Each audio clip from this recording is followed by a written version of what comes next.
Hi.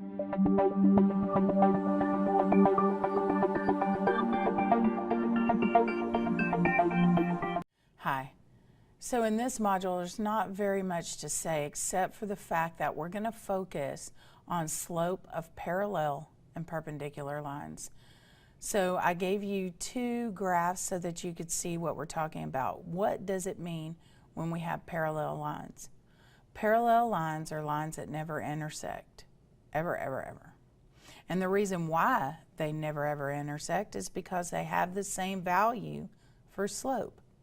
So if you look at the picture below, you'll notice that both of those lines, even though they cross the y-axis at two different points, the slant, the slope of each line is exactly the same.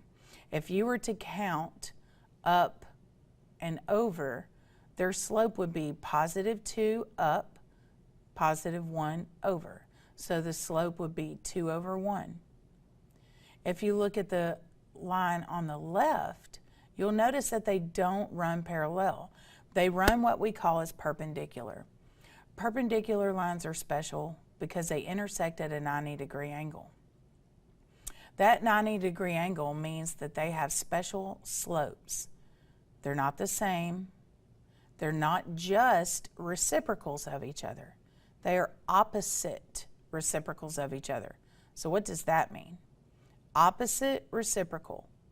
If I gave you a slope of +3, as in the red line where it says perpendicular lines on the right, that picture, the one in red, the slope is +3. If you look at the blue line, the slope is -1/3. So their slopes are what we call opposite, meaning one is positive and one is negative. Reciprocals of each other. Now, reciprocal is a word that we use when we talk about fractions, meaning that you take the numerator and the denominator and you flip them over, and they swap places. So for perpendicular lines, you have the opposite, change the sign, reciprocal, flip the fraction, okay?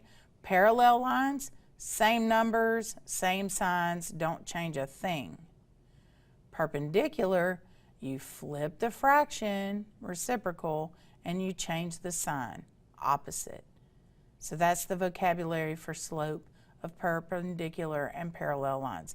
Come back and we're going to actually work out perpendicular and parallel line slope.